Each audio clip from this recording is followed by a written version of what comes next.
Hello, welcome back to my channel teaching all. তো তোমাদের প্রত্যেককে আমার চ্যানেলে স্বাগতম জানাই। দেখো তোমাদের ডাব্লিউবি কেপি সামনেই এক্সাম, আর বেশি দেরি নেই। তো তোমাদের 25টি গুরুত্বপূর্ণ প্রশ্ন উত্তর আজকে আলোচনা করব। তো প্রথম থেকে শেষ পর্যন্ত অবশ্যই তোমরা দেখবে। তো দেখো প্রথম প্রশ্ন কি বলেছে, বলেছে যে মিরাট ষড়যন্ত্র মামলা, ঠিক আছে, শুরু হয়েছিল কত সালে? তো মিরাট ষড়যন্ত্র মামলা শুরু হয়েছিল, তো এটা সঠিক অ্যান্সার।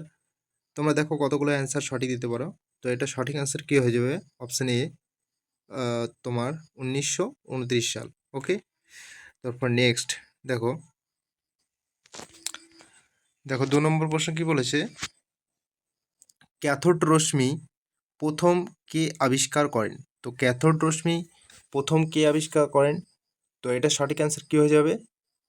এটা সঠিক অ্যান্সার হয়ে যাবে অপশান এ, উইলিয়াম ক্রুক্স। চলো পরবর্তী প্রশ্ন দেখো, 3 নম্বর প্রশ্ন কি বলেছে, দক্ষিণ ভারতের সর্বোচ্চ শৃঙ্গের নাম কি? তো দক্ষিণ ভারতের সর্বোচ্চ শৃঙ্গের নাম, এটা সঠিক অ্যান্সার হয়ে যাবে অপশান সি, আনাইমুদি। তো তোমাদের এর আগেও 6টা প্র্যাকটিস সেট দিয়েছি জিকের, তো তোমরা অবশ্যই দেখে নেবে। আর এটা হচ্ছে 7 নম্বর জিকে প্র্যাকটিস সেট। তো এটা সঠিক অ্যান্সার কি হলো? আনাইমুদি। ওকে, তারপর নেক্সট দেখো 4 নম্বর প্রশ্ন, প্রজ্ঞা পারমিতা সূত্রটি রচয়িতাকে? তাহলে প্রজ্ঞা পারমিতা সূত্রটির রচয়িতা, তো এটা সঠিক অ্যান্সার কী হয়ে যাবে? অপশান সি, নাগার্জুন হয়ে যাবে কারেক্ট অ্যান্সার। নেক্সট দেখো 5 নম্বর প্রশ্ন বলেছে, নিচের কোন খেলার সাথে অদিতি অশোক যুক্ত? তো অদিতি অশোক যুক্ত কোন খেলার সাথে? তো এটা সঠিক অ্যান্সার কী হয়ে যাবে? অপশান ডি, গল্ফ খেলার সাথে। নেক্সট প্রশ্ন 6 নম্বর প্রশ্ন দেখো, শিবকুমার শর্মা কোন বাদ্যযন্ত্রে পারদর্শী ছিলেন? তো এটা সঠিক অ্যান্সার কী হয়ে যাবে? অপশান ডি হয়ে যাবে কারেক্ট অ্যান্সার, সন্তুর। ওকে, চলো পরবর্তী প্রশ্ন 7 নম্বর প্রশ্ন বলেছে, মাই কান্ট্রি মাই লাইফ গ্রন্থটি লিখেছেন কে? তো মাই কান্ট্রি মাই লাইফ লিখেছেন, সঠিক অ্যান্সার হয়ে যাবে অপশান ডি, লালকৃষ্ণ আদবানি।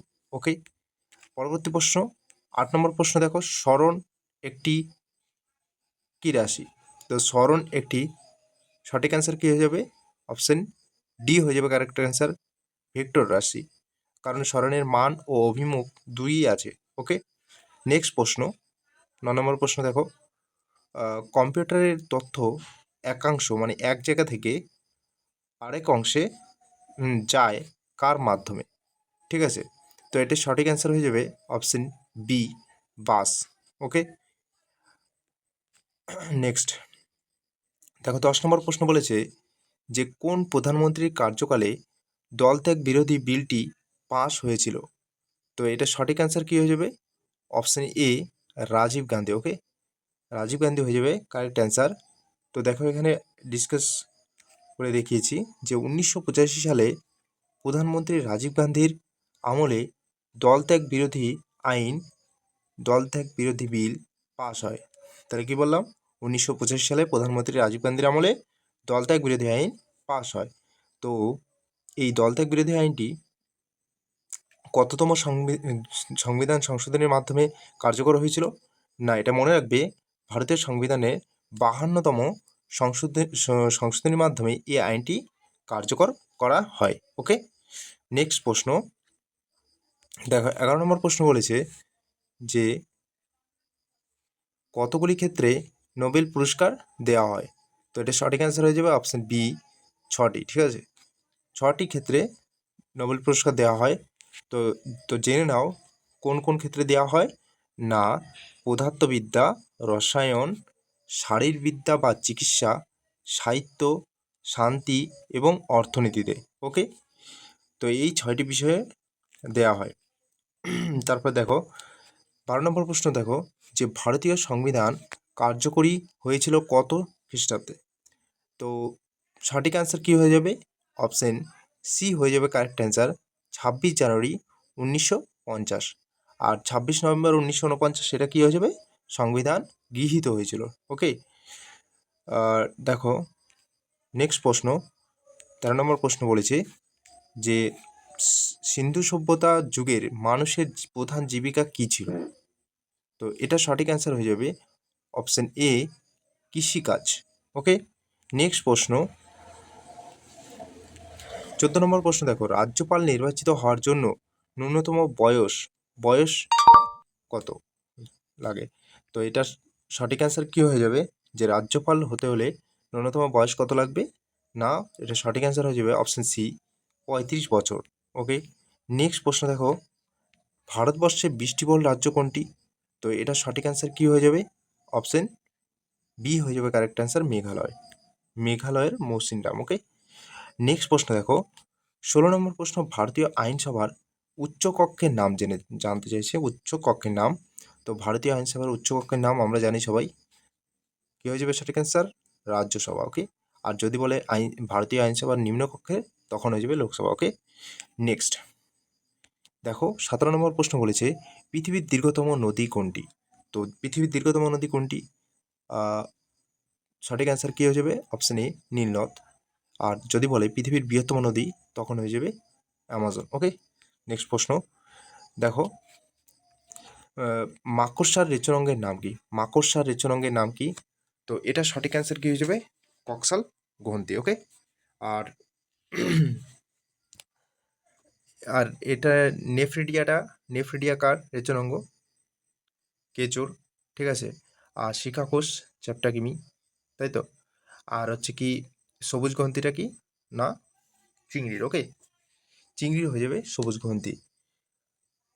চলো নেক্সট, মাকড়সা আর কাঁকড়া বীচের তোমার হচ্ছে কক্সাল গ্রন্থি। ওকে, নেক্সট হচ্ছে দেশলাই বাক্স তৈরিতে ব্যবহার করা হয় কি? দেশলাই বাক্সে তৈরিতে ব্যবহার করা হয়, তো এটা সঠিক অ্যান্সার কী হয়ে যাবে? অপশন ডি লাল ফসফরাস।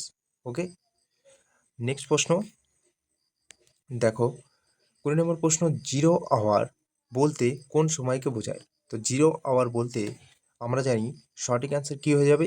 অপশন সি 12টা PM থেকে 1টা PM। ওকে, জিরো আওয়ার। নেক্সট প্রশ্ন বলেছে কে হরিয়ানার হ্যারিকেন নামে পরিচিত? তো এটা সঠিক অ্যান্সার কী হয়ে যাবে? Option A Kapil Dev. Okay, next প্রশ্ন দেখো 23 প্রশ্ন কী বলেছে, উদ্ভিদের নমনীয়তার জন্য কোন কলা দায়ী? তো উদ্ভিদের নমনীয়তার জন্য কোন কলা দায়ী? তো এটা সঠিক অ্যান্সার কী হয়ে যাবে? অপশন ডি কোলেন কাইমা। ওকে, নেক্সট প্রশ্ন দেখো 24 নম্বর দেখো, নিচের কোন সংবিধান সংশোধনীর মাধ্যমে পঞ্চায়েত রাজ ব্যবস্থাকে সাংবিধানিক মর্যাদা দেওয়া হয়েছে? তাহলে নিচের কোন সংবিধান সংশোধনীর মাধ্যমে পঞ্চায়েত রাজ ব্যবস্থাকে সাংবিধানিক মর্যাদা দেওয়া হয়েছে? তো এটা সঠিক অ্যান্সার কী হয়ে যাবে? অপশন সি হয়ে যাবে কারেক্ট অ্যান্সার 73তম সংশোধনীর মাধ্যমে। ওকে, পঞ্চায়েত রাজ ব্যবস্থাকে সাংবিধানিক মর্যাদা দেওয়া হয়েছে। এবার চলো নেক্সট প্রশ্ন দেখো 25 নম্বর প্রশ্ন কি বলেছে, ইউনেস্কো এর সদর দপ্তর কোথায় অবস্থিত? তো ইউনেস্কো এর সদর দপ্তর কোথায় অবস্থিত? তো এটা আমরা জানি ফ্রান্সের প্যারিস, ঠিক আছে। অপশন সি হয়ে যাবে কারেক্ট অ্যান্সার। আর দেখো এর পাশাপাশি এগুলো মনে রাখবে, এর ফুল ফর্মটাও জেনে রাখো যে ইউনেস্কো এর full form U for United, N for Nations, E for হচ্ছে Educational, S for Scientific, N for C for হচ্ছে কালচারাল আর ও ফর হচ্ছে অর্গানাইজেশন, ঠিক আছে। তো ইউনেস্কোর ফুল ফর্ম হচ্ছে United Nations Educational Scientific and Cultural Organization. এর সদর দপ্তর কোথায়? ফ্রান্সের প্যারিসে।